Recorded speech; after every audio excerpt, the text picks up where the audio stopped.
competency in working with early and mid-career practitioners.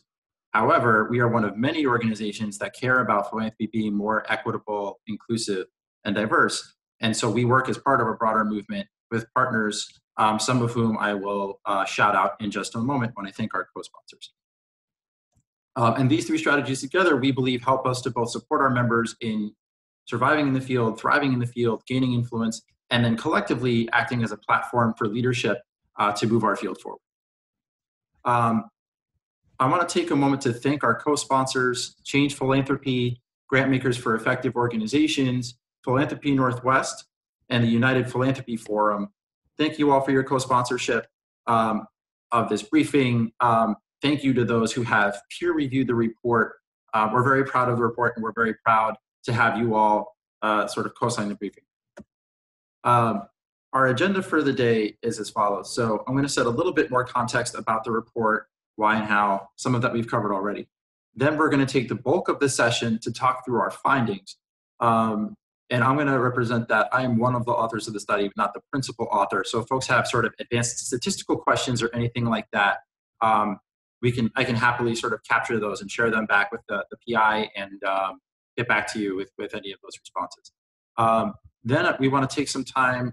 I also want to share a little bit about what we've been learning since we released the report, and we've been sort of trial ballooning some of the findings even before we released it. So I want to share some reactions we've already gotten and some things that we're learning from these conversations. Then I want to get more of your questions. For the most part, we're going to hold questions until the end, just so that I can get through the presentation and make sure we cover everything. But please do send in your questions. You can use the chat box to do that. I want to shout out my colleague, Storm Gray. Storm is running tech lead on this, and so she may be responding on my behalf to chats received during the sessions today. So just keep that in mind. And then we'll close and talk a little bit about what's coming. So you already know about me. I've been the ED of EPIP for about 3 years now. As I mentioned, one of the authors of this report, and very excited to be speaking with you today. So I've spoken a little bit already about why we did this report. Let me talk a little bit more about the sort of structure of the report. So the report is meant to examine participants' experiences among 3 lines. First is themselves at work, so the extent to which they feel seen, valued, engaged, able to contribute, supported. The second is their institutions. And so the extent to which they feel that their institutions are sort of living up to their values, addressing questions of diversity, equity, and inclusion, and the like. And the third is their thoughts on the field as a whole and their futures with it, or in it, excuse me. We had 180 responses to the survey overall, and we narrowed that sample to 114 people who worked in foundations. So the data that we're going to be looking at today focuses specifically on folks who work in foundations. That's 114 people. This is not sort of intended as a definitive gold standard study, the portrait to end all portraits of early and mid-career practitioners in philanthropy. Rather, this has always been meant as a starting point for further conversation. Again, our goal is to sort of substantiate with evidence some of the things that we've heard over and over, which in a perfect world, we'd just be able to talk about. But because in an organizational context, sometimes these issues can become personalized. So-and-so feels a certain way about this issue. What do I do about so-and-so? We have been testing the extent to which this is a commonly held experience. Getting into the findings now, more than half of respondents agreed or strongly agreed that they're proud to tell people where they work. We don't know, to be clear, whether that's because they're proud of their institution that they're a part of, or whether they feel like they've made it to work for a prestigious institution, and that's why they're proud. So the data doesn't capture that nuance, so I just wanted to say that. At the same time, more than half is good. However, the overwhelming majority of respondents, 94%, and as you saw on the prior slide, there's a smattering of folks who are early career, mid-career, and even I think it was 8% of respondents who were senior in their positions. 94% of respondents said they did not see a clear path for themselves at their current institutions, and I believe it was 22% of people who said that they saw a future for themselves in the field. And you see a quote here, in case there are folks on the phone, this person said, "There's no such thing as professional development or internal advancement as at my institution. The hierarchy is king, always, and our leadership structure more closely resembles a bank than a nonprofit." We also asked people whether they felt that they had an adequate level of influence in their workplace. Now, to be clear, an adequate level of influence can be sort of a contested idea. What is an adequate level of influence for an associate versus for a director? So that was left to the discretion of the person. I will say, from my conversations with our members, folks who are at the associate level understand that they're not the CEO of their organization. However, they have questions which seem like important substantive questions about the way that their foundations do business, the decisions that are made, and why those things happen a certain way. And so I take personally the question in that context. And as you can see, there's a significant correlation between the title level, and these are aggregated titles, the title level of people who responded to the question and the extent to which they felt like they had the influence that they wanted. And you see that there's a quote on the left-hand side about somebody feeling like they wish they had more influence, ability, and authority to affect change. There's also another quote in the report that says, "As the youngest person in the room, I am constantly reminded that I'm not supposed to have thoughts and opinions about what we do and why." We collected data on the extent to which people felt seen, like contributors, and other similar questions that give us a sense of where they're at and where they're thinking. You can see some of the data reported here, sorted by seniority. And again, you can see that on a lot of these questions, the extent to which people feel presumably positively about these issues corresponds. Yeah, this targeting looks right. It's first for the students. I'm sorry, somebody is unmuted here, and they're coming through. Thank you very much. So let me just regroup myself here. So you see things like, "I'm seen as a leader in my institution. I see a future for myself here. I have a clear path to advance from my position." And as we get further toward what would be the bottom of an organizational chart, you can see that folks feel less agreement with these statements. So that's something that we take very seriously. But the interesting thing is, in some cases, even at the mid-level, so folks who were managers, program officers, or maybe even assistant directors, still didn't necessarily feel like they were seen as leaders in their institutions. And leader doesn't necessarily mean, although it wasn't defined question, that you have authority over like the overall direction of the organization, but do people feel like they can affect some kind of influence internal? So fewer than half, even at the mid-level, felt like they could do that, just as one example. Now we're going to talk a little bit more about the climate for diversity, equity, and inclusion as perceived by our respondents. So overall, folks gave their institutions pretty low marks for DEI.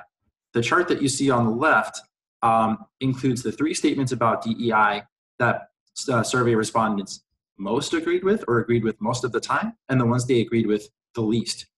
And it's a little bit mixed. You can see that in most cases, fewer than half of people who responded to the survey felt like their institution's boards were strong allies for equity, that they understood their institution to have an explicit equity lens, or that they had diverse leadership in their institutions. More people generally felt like their institution's mission aligned, or that the work was relevant. I want to take a pause here just for a second to note, you guys may have seen a correction we issued yesterday. This data point, "my institution's work is relevant to what's happening in the world today," accidentally appeared twice in the report, once with the data point of 50%, and you may have seen the Chronicle article, which has since been corrected, that picked up that data point. So it's actually 3 in 4 people believe that their institution's work is as relevant to what's happening in the world today. And when I shared this with the author of the Chronicle report, they said, "Yeah, but 1 in 4 still don't think it's relevant." That's significant. I'll also add, and we'll get back to this later, that even if people think their individual institution's work is relevant, only about half of respondents agreed or strongly agreed that that philanthropy as a whole is an effective player in social change. So there's still a fair amount of skepticism here that we mean to tease out. Respondents, both white respondents and respondents of color, indicated concerns about the inclusiveness of their institutions. So here you can see a quote from someone who identified as Latino, and I'll just read this out loud. As the only person of color on my team, I often feel like a token. It's even joked that I am their, quote, Latino consultant, end quote. My organization serves a majority Latino population. The majority of my organization comes from backgrounds of privilege and struggle to identify with those we were designed to serve. And I will say, and you'll see this in the report itself, this was not an uncommonly expressed sentiment. We disaggregated the data by race. And what you see here aggregates responses from people of color, and I'll talk about the nuance of that in a moment, and compares them to responses of white survey respondents. And what you see on each of these different questions with respect to DEI is that there were both materially and statistically significant gaps, in what people perceived as correlated with their racial identity about the performance of their institutions on issues of diversity, equity, and inclusion, including grantees providing feedback honestly, moving through the institution, giving your identities. And a couple of these, this one was phrased negatively rather than positively, ability to get approval or support because of one of my identities. So this is something that we were certainly concerned by, and others have been concerned in reading the report as well. I will note that the reason that this data is not disaggregated further in this report, sorry, not in this report, in this slide, is that only in a couple of cases, which I'll speak to in a moment, where there's statistically significant differences between populations of color in the sample, which in some cases were quite small on these matters. So when we did the disaggregation, the only place where we saw a significant difference, which is in the next slide, is, no, sorry, not the next slide, is around Latino people who identified in the data as Latino or Latinx. And in those cases, folks indicated consistently less feelings of belonging and values alignment relative to both other people of color and white peers. I want to be really clear about saying that just because that didn't show up in our data apart from Latinx survey respondents does not mean that it's not the case. Some of the most, I hate to say excoriating, but the most challenging experiences that people reported were from people who identified either as Black women or as queer Black women. And that was very consistent in the qualitative data. Another subgroup that reported some different experiences from everyone else were people who identified as LGBTQ, and you can see that reflected here in the data. So there were folks who deliberately don't disclose one or more aspects of their identity. And I'll say that there's a report forthcoming from another organization that suggests that there are a lot of people in philanthropy who are not out at work. Whether people believe that their colleagues understand what it means to maintain a safe workplace, accountability to communities that we support, and overall alignment of institutional mission and personal mission, and not least a sense of belonging. So again, a very different lived experience as suggested by the data here between folks who identify as LGBTQ and people who do not. Overall, there were some striking differences in opinion between folks who self-identified as grant-making staff versus non-grant-making staff. And on any number of issues covered in the report, grant-making staff were consistently sort of less satisfied with practices, particularly with respect to DEI, than their non-grant-making peers, which suggests that there is a considerable difference in the analysis held by grant-making staff and others. And there are also often, though this isn't covered in the report, there are often differences in identity between people who hold programmatic positions and people who hold non-programmatic positions within foundations. This may not come as a surprise for folks, but the survey results suggested that a lot of people felt that foundations were disconnected from both the organizations and the communities that they support. 40% of respondents agreed that their institutions were in touch with the needs of their communities. Fewer than 30% felt like their institution communicated in a language that an everyday person could understand. And less than a third felt that they minimized the time and effort required from grantees, accountability to communities, response quickly to pressing issues, or having any kind of community voice in decision-making. Those responses all range from 24% to 32%. So not very high marks on any of those. Overall, we asked a series of questions about folks' outlook on philanthropy.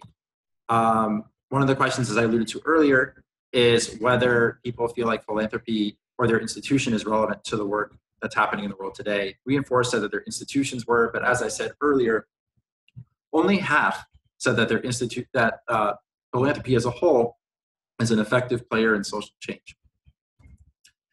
The other potentially very concerning data point that we found is that just over half of respondents see themselves leaving philanthropy within the next 5 years. And we asked people why.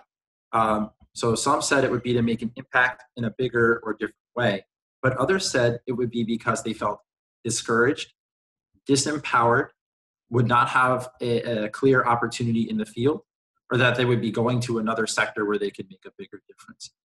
So overall, while I don't want to go so far based on the data we have to suggest that there is a crisis of confidence among early and mid-career practitioners in philanthropy, there is potentially reason to be concerned about the feelings of engagement and confidence that early and mid-career practitioners have in their institutions. And that's something that we believe is deserving of further exploration. Now I want to talk a little bit about what we've been learning and what we've been doing since we released the report. And we've been, as I said earlier, testing some of the findings, playing them out, leaking them in different ways before the study was released. And we've had some facilitated conversations since then. And so we've learned a lot about how this plays out. So one of the things we hear a lot is that people have said that this resonates with their experience. I was on a call with somebody just 2 weeks ago who said, I read your report, and the first question I asked myself is, did I write this myself? We had another person who emailed me and said, I can't tell you how much self-control it took for me not to leave this report on the photocopier because everybody in my organization needs to read it and I can't hand it to them. So there's a lot of resonance that's being indicated. We've also sort of gotten a sense that there is a varying level of knowledge and comfort around these issues among more senior managers. We've asked a couple of people who read the report early on how they saw these issues playing out in their organizations. And a number of folks said that they either didn't know how they were playing out or that they did not have an effectively organized effort to address those issues. They might have a specific mechanism, like an associate group or something to that effect, but there wasn't a clear approach to staff engagement. And one thing I should have said at the top, this survey had a very diverse sampling pool. Early and mid-career practitioners, especially early career, are the most diverse in philanthropy. These issues, as a result of that, are sort of, in addition to many of them being DEI issues or social justice issues on their own, are also DEI issues by virtue of the people who they affect. And so to me, that elevates the stakes. We have gotten some feedback from folks who have said, not a lot of people, but I'd be curious if more people have this opinion, that they were concerned that this was raising issues that people could then use in order to sort of bludgeon management and lay blame at the feet of management in order to, get things that they want or need or feel more included. And I would say that that has really not been the response that I've gotten from early and mid-career respondents or people who have given us feedback on the report. I think folks really are interested in dialogue. They really care. They're in their institutions because they believe that they are a place where real and meaningful change can happen. That they want to use this as an opportunity both to improve the environment for themselves, because again, there are a lot of folks who are reporting flat out exhaustion navigating the field, but also to fulfill the promise of philanthropy to bend the moral arc of the universe toward justice. The last thing I want to say about this, and this corresponds to what you're seeing on the screen. So we did a session at the United Philanthropy Forum conference in July in Boston, and it was with CEOs and emerging leaders in the same room. It's what we call sort of equal footing thing. Folks aren't allowed to sit with their boss or anybody who works with them. We set it up in a way where folks can be honest without putting themselves at risk. And the original plan was to set this up so that we would talk about the findings from the report, and then we would give people a chance to react. But as we went through the conference, we totally changed it up because we kept hearing people asking themselves the same questions, regardless of where they were in the organizational hierarchy. So everybody was talking about, am I, the kind of leader that the world needs for me today. And again, this is infrastructure groups, so a little bit different from the sample, but still relevant. You know, can I show up to work authentically? Can I speak truth to power? Even CEOs asking some of those questions. And so this is a live poll that we did in the session, where we had them go through a series of prompts and then answer on their phones anonymously.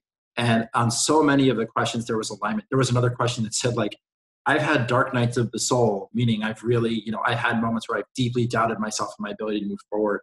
And the CEOs responded to that so fast while we're just like, wait, what's a dark night of the soul? So there's just a lot of common ground. And I think it's really important to humanize these conversations, because at the end of the day, we're all coming to our institutions doing what we believe is expected of us in order to fulfill our role in our organizations, in our field.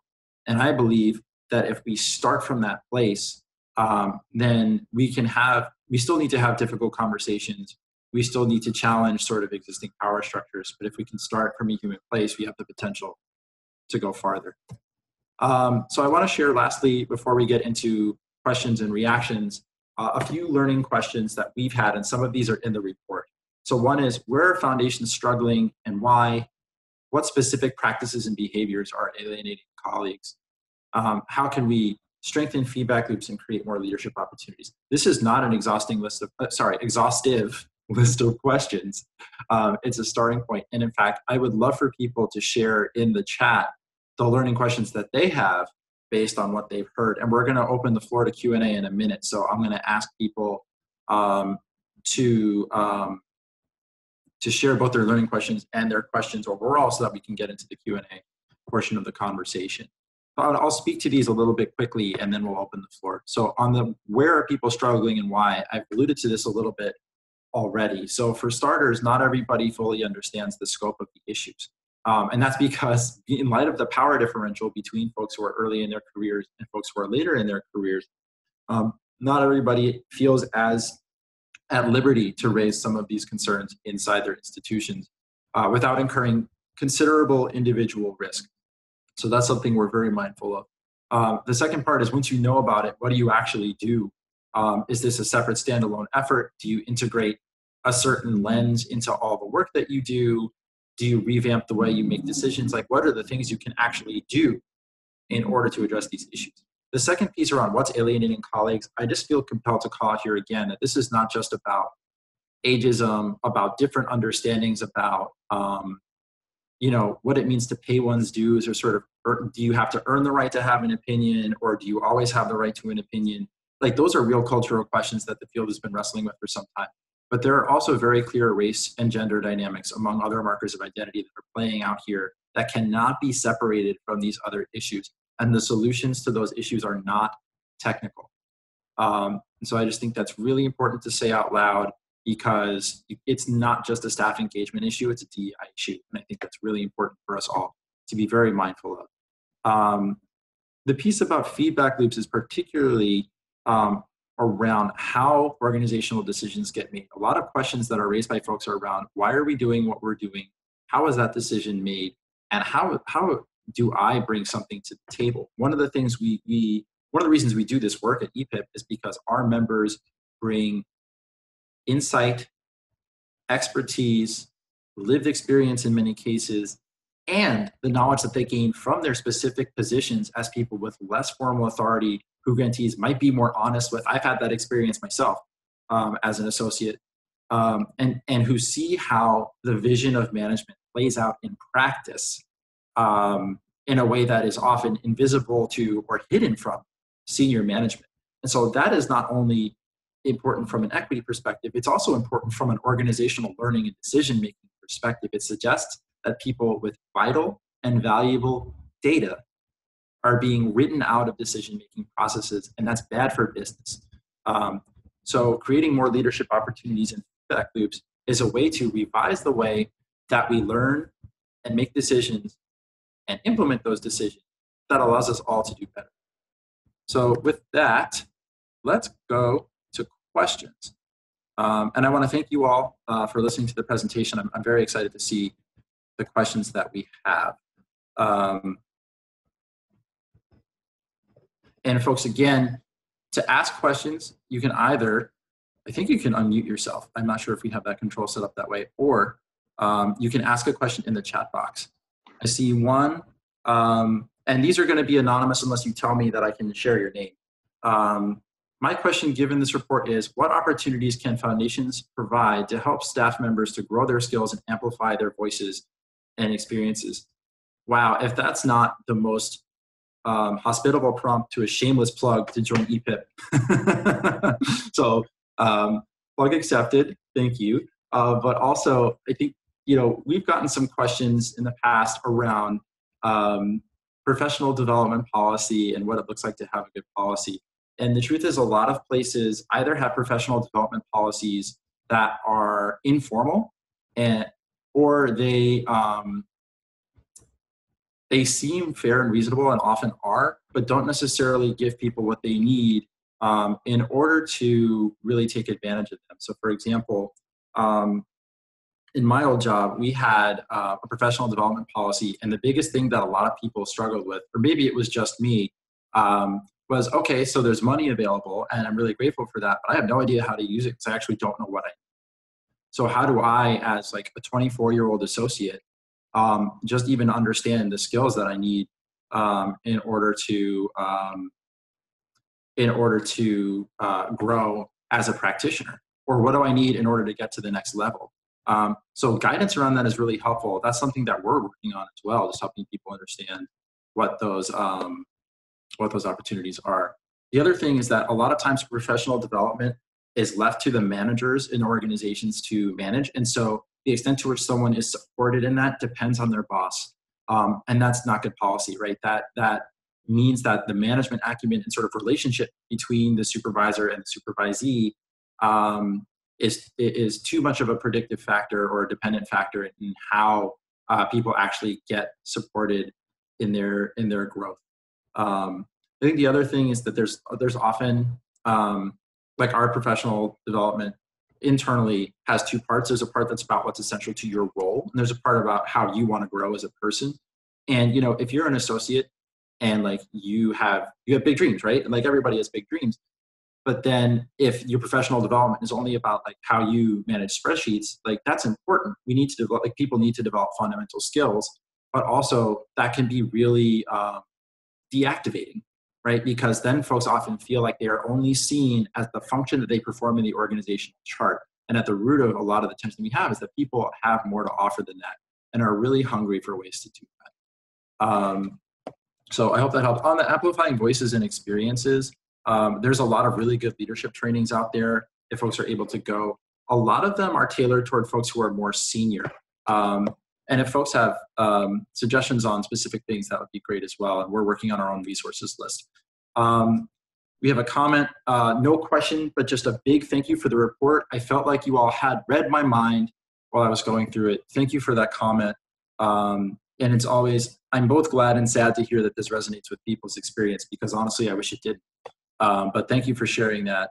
Another question, how is EPIP using this report to address issues raised with foundations, and what are our next steps? Great question. So one of our next steps is just to learn more. I think often when we share this, people are like, okay, so what do we do? And the answer is we don't know yet, because we're just getting to the point that we're establishing that this is an issue that is backed by some measure of evidence, right? And often that's what it takes, fairly or unfairly, for people's lived experience to be substantiated in the eyes of foundations, because foundations at the end of the day are often data institutions.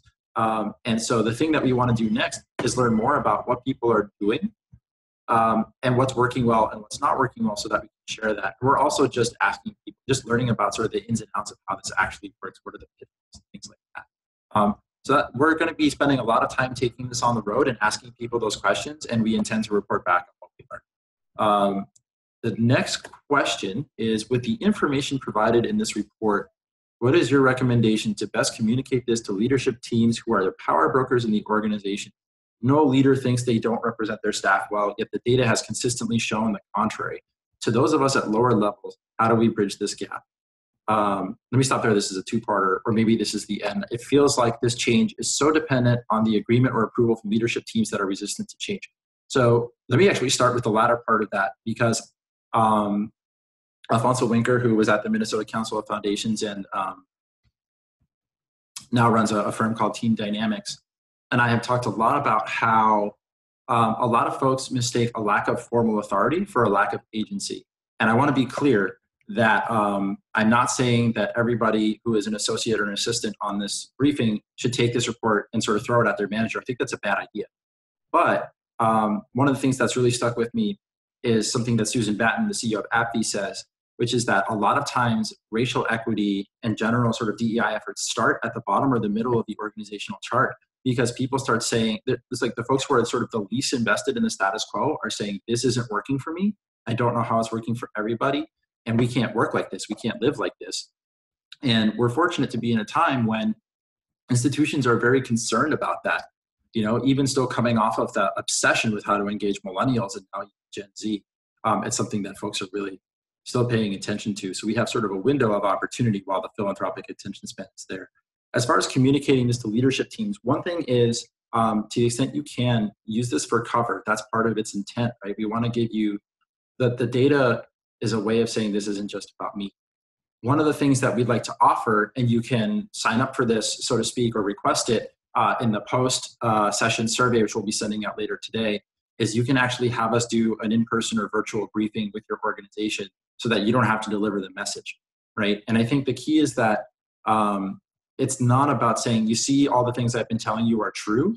It's more a matter of like, this is an opportunity for us to learn together about how we're doing.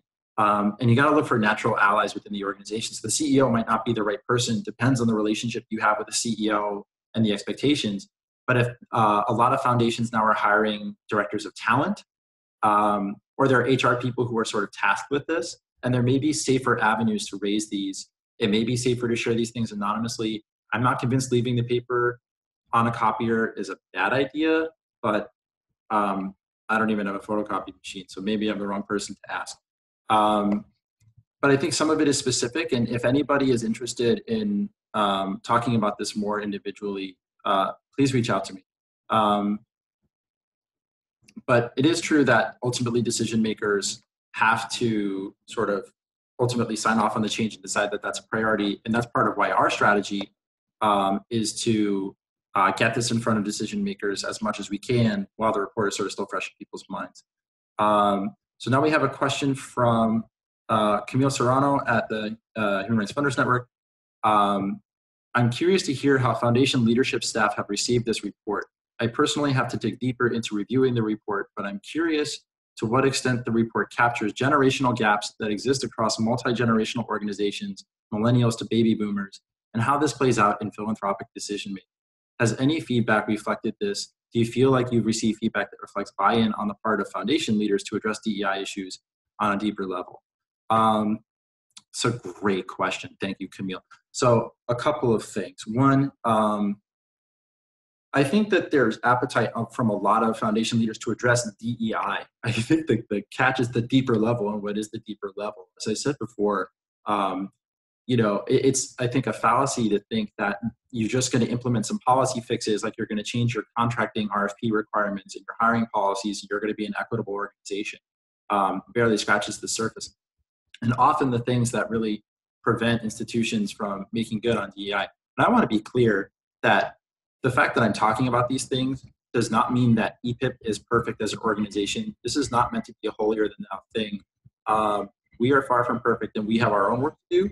But part of getting there is actually understanding that. So, you know, part of it is understanding that, like, things that we deeply hold about ourselves around what our role is in the institution, what our role is in society, what my role is, to use myself as an example, as a cisgender hetero white person, white male, excuse me, white man, like all of those things can be really deep and the interactions are hard. So not everybody who's prepared to start DEI work is prepared to do exactly what's involved.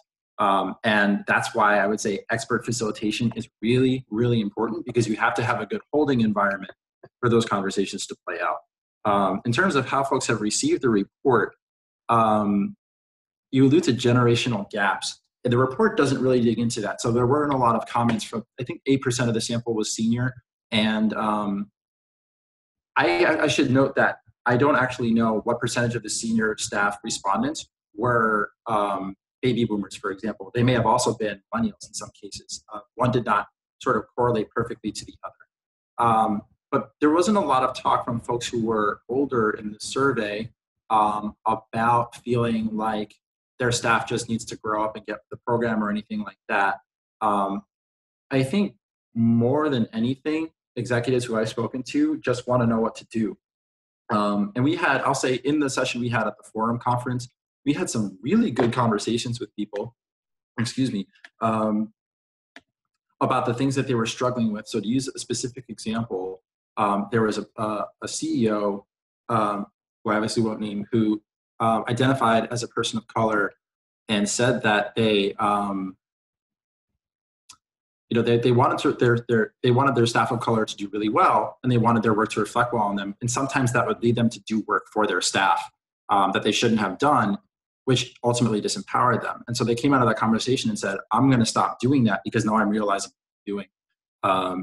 And so once we get into it, I think people really start to see the things that they're doing, that they do with the best of intentions from a really, most of the time from a good place. I think, it's easy for me to assume good intentions as a white person. I try to give people the benefit of the doubt. There's a whole other conversation to be had around whether that is always fair. But I think if we assume that folks are really doing the best they can, we still have a lot to learn about the sort of generational. Generally, people just want to know what to do. Somebody says, just kidding, I do have a question. Any good advice on how to find a mentor for career development and philanthropy? I knew how to do this when I worked at a nonprofit, but new to working at a foundation. That's not something we have a sort of official position on, but generally I think, sometimes it's, I guess one question is it an internal mentor or is it an external mentor? And then do you want formal mentorship or do you just want somebody who's going to give you advice? Because generally it's easier to start asking people for advice, and then if you want to formalize it, to ask them to formalize it. Some people like that. But you don't have to have a mentor in order to ask people questions. Some of our chapters have mentorship programs, and if you want to follow up with us afterwards, we can, and let us know where you're located. We can see if your chapter has a mentorship program near you. There's also a question of whether you need a mentor who's in the foundation. It's a little bit hard to do without the specifics, but in general, like finding people who you respect and who's like, you like the way that they work, and just like getting in touch with them, having, informal conversations, asking them questions is a good way to start. Somebody says, don't leave it on the copier, send that all staff email. I want to stay with that for a second because I want to acknowledge again that, and I appreciate the point, it is personally risky to step out to lead this work. It can make you a target. And I'll say personally, like I am a big fan for all of its limitations of the work of Ron Heifetz and adaptive leadership, because it's all about how you lead with and without formal authority and move people through really difficult and dislodging stuff without being deauthorized. And that's really the key, because like when folks are trying to move organizational change, they can get sort of bludgeoned and get dispirited and sort of, hang back and say, you know what, I'm done with this, I'm checking out.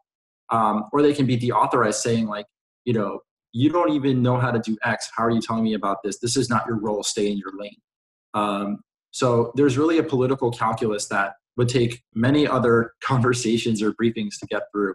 But it's part of our goals for our professional leadership development work to help people learn how to do that sort of art and science calculus. So it's a funny point, but also a really important thing to keep in mind. Question from a colleague in the room: is EPIP working with CEP, the Center for Effective Philanthropy?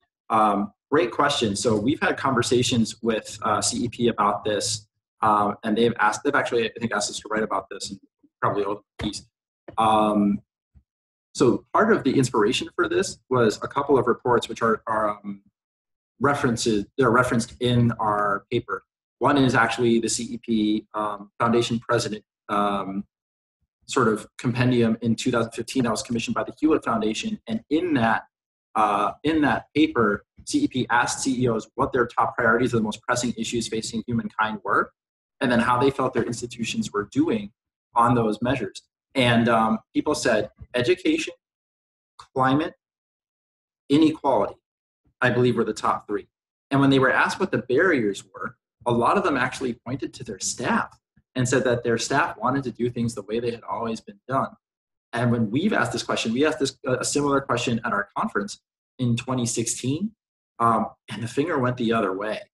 And so sometimes when we do presentations on this, we use the title, What Gives? Because if everybody thinks that inequality is a problem, granted, there's a lot of loaded stuff around inequality versus inequity, a lot to be dug into. But if we all basically agree that there are people who are not getting a fair shake in our society, and we all think that we need to do things differently to get there, where's the conflict?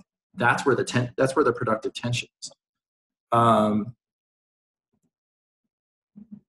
So we have had conversations with them. Another report that inspired this was AbbVie's exit interview paper. It's really good, and it focused on Black practitioners and basically why they left their jobs. And that's part of the reason we asked, when I leave philanthropy, it will be because. And if I didn't say it, a considerable portion of our respondents, I believe it was half or more, said they were going to leave the field in the next 5 years.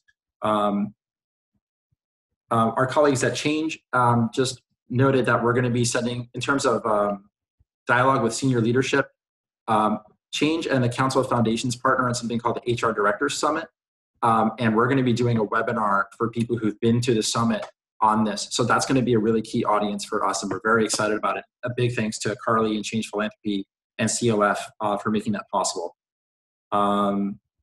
Is there any plan in the future for surveying of foundations executive and board dynamics? I'd love to get a little bit more about that question. Actually, I could use a little more context. I'll say this report is the one that we currently have slated. It's really our first research project since our founder was here, a number of years ago now. It was really meant as an experiment. I think if folks have information that they really feel they need, we would consider doing additional research projects. But in terms of executive and board dynamics, we really try to focus on things first that involve emerging leaders. So I think it would depend on how it was framed. But there's certainly a lot of work that's being done by Change Partners and others, members of the United Philanthropy Forum, on these issues around board and executive dynamics. AbbVie's had a lot on that. Hispanics in Philanthropy has done a lot on that, specifically with regard to equity. And there's always Board Source, which is really sort of the go-to in the sort of mainstream philanthropic space for things around board staff relations. So great question. And if folks have ideas or things that they want to see us do, there's room for that in the follow-up survey. So please do take that. We'll be sending out that email shortly after we close. There's a message here. Thank you for being the only structured place I can go to have real conversations about the power dynamics at play, formal and informal. It gives so much authenticity to EPIP and is sorely needed in the field of philanthropy. Well, thank you for that. I wish it weren't the only place, but I'm glad that we can be there to support you. Really, it's what gets us to our computers in the morning, and it's really a privilege. So thank you for saying that. I appreciate it. It looks like we're getting toward the end of our questions. So if there are no more questions or comments, we can actually move to close and give you guys some time back. But I'm going to leave the line open for a few minutes for any final questions or comments.